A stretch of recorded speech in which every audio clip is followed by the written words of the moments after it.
Analizamos la actitud de los separatistas y para ello tenemos aquí con nosotros en la mesa de este informativo otro invitado, a Pedro Fernández, vicesecretario jurídico de Vox. Señor Fernández, muy buenas noches. Buenas noches. Bueno, los separatistas saben que, ellos pretenden la libertad de los golpistas encarcelados, pero a su vez quieren que Sánchez se mantenga en el gobierno. Y Sánchez también sabe que necesita de los separatistas, entonces esto parece un juego de ver quién cede primero. Sí, bueno, el problema que hay es que en este caso hay un Tribunal Supremo por medio que ha dejado claro que va a mantener en prisión a estos golpistas. Por tanto, las componendas políticas que entre estos partidos separatistas y el Partido Socialista puedan realizar es ajena a lo que es la propia instrucción, o en este caso el procedimiento judicial. ¿Se cree las palabras de Margarita Robles cuando dice que no va a interferir en el criterio de la Fiscalía?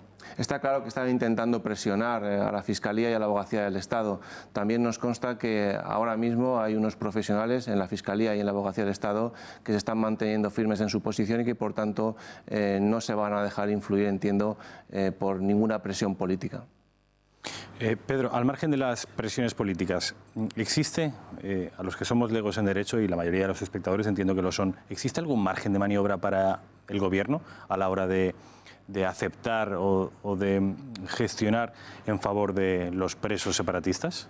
En este momento, evidentemente, no. Es decir, todo depende de la decisión del propio Tribunal Supremo. Otra cosa es que cuando finalmente haya sentencia y creemos que va a ser condenatoria, a posteriori de su firmeza, pues puedan realizar algún tipo de maniobras en el sentido de indultos, otro tipo de situaciones o de mecanismos para intentar suavizar la condena que pueda finalmente establecer el Tribunal Supremo. Pero en este momento eso es imposible porque no tiene ningún tipo de fuerza legal ni democrática para poder doblegar la posición del Tribunal Supremo. Señor Fernández, le iba a preguntar también cómo prosigue ahora mismo la causa judicial contra el Procés, qué es lo que está pasando ahora mismo, porque además desde Vox se están ejerciendo la acusación popular.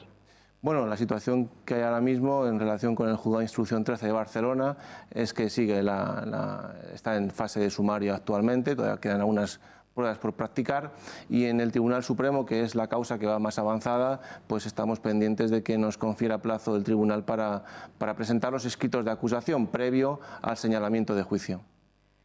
¿Hay sospechas o hay indicios de que hay conversaciones secretas entre la Moncloa y la Generalitat? Es decir, ¿podríamos pensar que todo esto es de cara al público y sin embargo se sabe que los separatistas sí van a apoyar los presupuestos de Sánchez? Bueno, lo que vayan a hacer los separatistas finalmente, la verdad que es difícil meterse en mentes tan, diría, tan complejas, pero al mismo tiempo tan primitivas.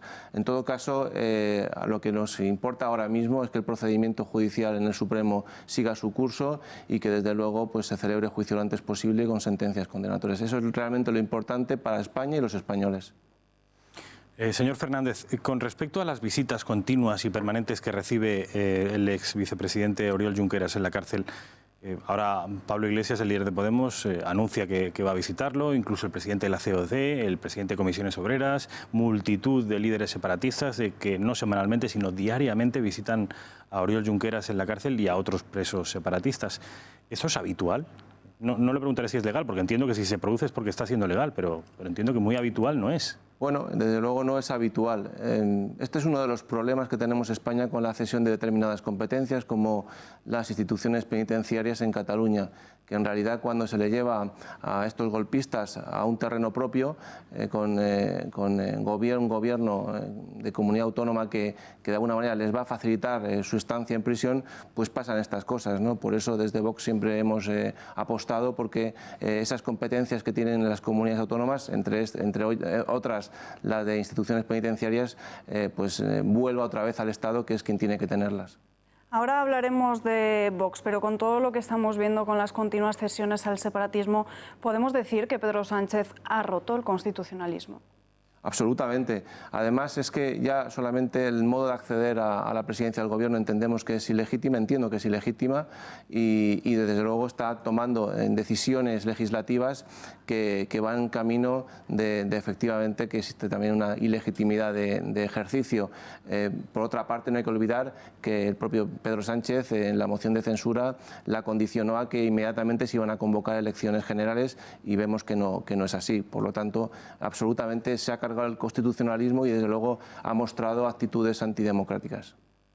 Con respecto del la controvertida acusación, controvertida para algunos, acusación de rebelión, que existe cierto debate incluso entre ámbitos del derecho, ustedes desde la acusación popular entienden que efectivamente no solo hubo malversación, sino que también hubo rebelión en tanto que hubo violencia.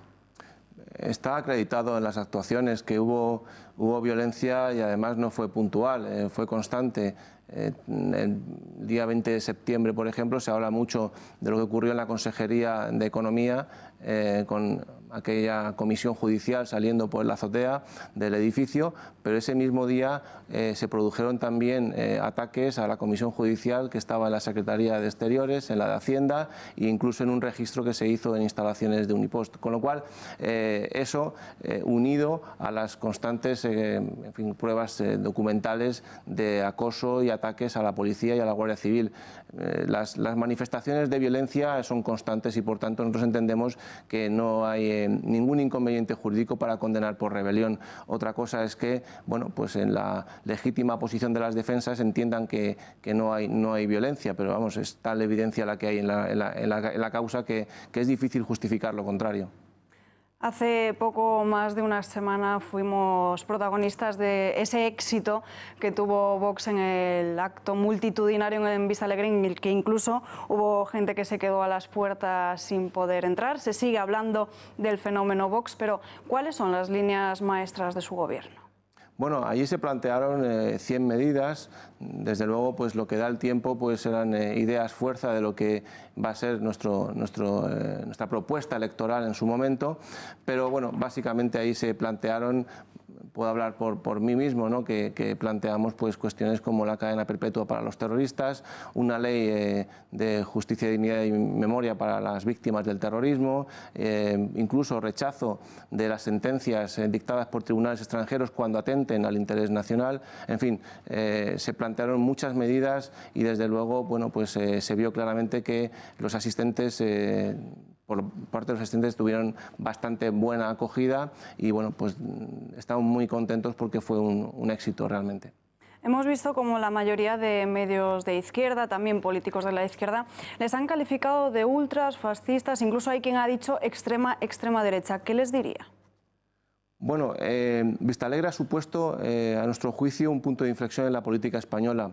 Claro, explicar los motivos de este éxito en Vistalegre pues supone reconocer que hay una masa social que, de alguna manera,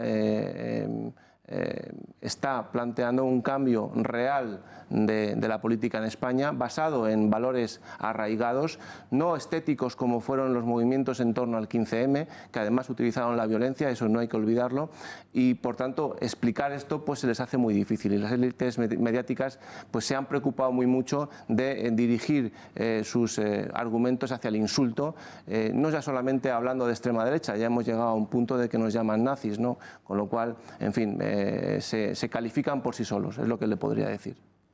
Con respecto a las alianzas internacionales de Vox, que es uno de los asuntos que los medios de comunicación, la inmensa mayoría de los medios de comunicación, achacan o imputan a Vox alguna responsabilidad respecto de esas alianzas internacionales. Se habla de Salvini, se habla de Le Pen, se habla de que Vox estaría inmerso en una suerte de corriente populista de derechas europea. ¿Qué tienen que decir al respecto? Es que simplemente niego la mayor, no hay ningún tipo de alianza con ningún tipo de partido europeo, ni de un signo ni de otro. Otra cosa es que en algún momento hayamos aceptado las invitaciones que se nos han hecho para poder conversar, intentar buscar puntos de confluencia, pero no hay alianzas. De hecho, una de las cosas que dejamos claro es que hasta que no lleguen las elecciones europeas y sepamos cuál es el resultado final, desde luego no nos vamos a comprometer con ningún tipo de grupo político europeo. ¿Cómo se definirían ustedes en Vox? Es una buena pregunta. Bueno, nosotros no tenemos complejos de decir que somos derecha. Desde el punto de vista económico, pues tenemos, digamos, rasgos muy liberales y de alguna forma también reconocemos que la política social es importante. Sin perjuicio de eso, ahora mismo por lo que más se nos conoce es por la defensa de la unidad de España, que ahora mismo es lo más importante. No sé si contesto a la pregunta, pero más o menos hago un resumen de lo que pensamos. Ahí queda ese apunte. ¿Creen que tienen ideas en común con el Partido Popular? El propio Pablo Casado argumentaba al siguiente lunes a ese acto, decía, tenemos ideas parecidas, otros puntos no lo somos tanto. ¿Qué opina usted? Bueno, puntos parecidos con otros partidos los podemos tener. El problema no es ese, ¿no? El problema es que el Partido Popular y Ciudadanos, que podrían ser los partidos con los que más en teoría nos podríamos acercar, sin embargo han demostrado que a la hora de ejecutar sus políticas no tiene nada que ver con lo que dicen en la oposición. Por tanto, el problema es ese, el problema no es si existen puntos de confluencia o no, el problema es que uno tiene que ser coherente con lo que de alguna manera está diciendo a la hora y en el momento en el que tiene la capacidad para gobernar y para legislar. Y ese es realmente el mayor problema. Y por eso yo creo que Vox es especialmente necesario que obtenga representación, porque de esa manera podrá suponer un contrapeso a este tipo de políticas en los que se dice una cosa y se hace lo contrario. Señor Fernández, usted mismo reconocía en esta mesa hace unos minutos que Vistalegre ha supuesto un punto de inflexión en la trayectoria de Vox, que ya va para 5 años. De la irrelevancia mediática, por práctica irrelevancia mediática, a ser omnipresente en los medios de comunicación e incluso a condicionar las directrices políticas de otros partidos políticos, de otros partidos muy grandes y muy poderosos. ¿Qué ha ocurrido? ¿Qué ha pasado? ¿Dónde ha estado el cambio? ¿Qué nos hemos perdido? ¿Por qué Vox ahora es omnipresente y condiciona la agenda política española? Bueno, yo creo que muchos españoles hasta ahora se han visto silenciados y apartados de la política española porque los partidos que tenían representación pues no coincidían, como digo, no solamente en la teoría sino luego en la práctica con lo que desarrollaban en el Parlamento y en los municipios y en las comunidades autónomas. Lo que ha ocurrido es que hay realmente, como he dicho antes, una masa social silenciosa que sin embargo ya ha decidido despertar, afortunadamente. Creemos que, por ejemplo, la revolución de los balcones fue un acicate muy importante y esto simplemente es el desarrollo de todo ese proceso que se está produciendo desde hace año y medio a raíz de lo que conocimos con las estrategias golpistas que se dieron a conocer y que han dado lugar a los procedimientos judiciales. Esa masa social existía, esa masa social no veía un partido que le representara y esa masa social ha despertado y ha visto en Vox una esperanza. También en las últimas semanas hemos escuchado quien ha dicho que un voto para Vox será 4 años más de gobierno de Pedro Sánchez. ¿Cree que se va a usar el argumento del voto útil para disuadir a los ciudadanos y que no voten a Vox? Bueno, realmente el Partido Popular y Ciudadanos tienen esa herramienta porque tienen pocas otras herramientas que utilizar. Lo que es cierto es que si los españoles piensan lo que ha sido estos años en los que la política de utilizar la política del miedo y del voto útil, hemos visto el resultado que ha dado, que es que esté Podemos, que estén los proetarras, que estén los separatistas en las instituciones, pues indudablemente tienen que llegar a la solución de que ese no es el camino. Por tanto, podrán utilizar ese argumento, pero ese argumento ahora mismo está tan desgastado que creemos que no va a hacer ningún tipo de efecto entre los españoles. Señor Fernández, ¿sabe usted que el próximo mes de mayo de 2019, hay convocadas una serie de elecciones que son autonómicas, excepto en las 4 comunidades que llaman históricas, locales y europeas? Entiendo que Vox se presentará a todas ellas, pero antes hay unas elecciones que son en diciembre, que son en Andalucía. ¿Vox va a presentar candidatura? Bueno, eso es una cosa que tiene que decidir el partido en los próximos días y se sabrá. En principio, nosotros como partido democrático, democracia real que somos, democracia interna real que somos, pues decidimos eso internamente y contamos con los afiliados y contamos también con las ejecutivas provinciales. Entonces, esto se tiene que ir decidiendo. En los próximos días sabremos si nos presentamos a las andaluzas. Es lógico pensar que intentaremos presentarnos en todas, pero bueno, eso tiene que ir decidiéndose en cada momento en los órganos del partido, que es lo correcto. Hay mucha gente que puede ser teóricamente afín a Vox y podría haberse disuadido de finalmente votarles por pensar que se trata en realidad de un partido de aluvión, de un bluff que podría deshincharse. ¿Qué les puede decir para convencerles de lo contrario? Pues yo repito lo que he dicho antes. Yo creo que si lo comparan con lo que fue ese movimiento, esos movimientos en torno al 15M, se darán cuenta que esos movimientos eran más estéticos que éticos, ¿no? En cambio, el movimiento que nosotros queremos liderar y que de alguna manera Vistalegre ha representado que realmente podemos liderar, es un movimiento ético, es un movimiento basado en principios y en valores, en la necesidad de cambiar la política, no del modo que en su momento lo plantearon estos movimientos en torno al 15M y representado concretamente en Podemos, y creemos que esa masa social existe y esa masa social es consciente del momento histórico que vivimos y que quiere apoyar a un partido que de alguna manera no tenga complejos en decir determinadas cosas como es Vox. Pues señor Fernández, muchísimas gracias por estar aquí con nosotros. Buenas noches. A vosotros, buenas noches.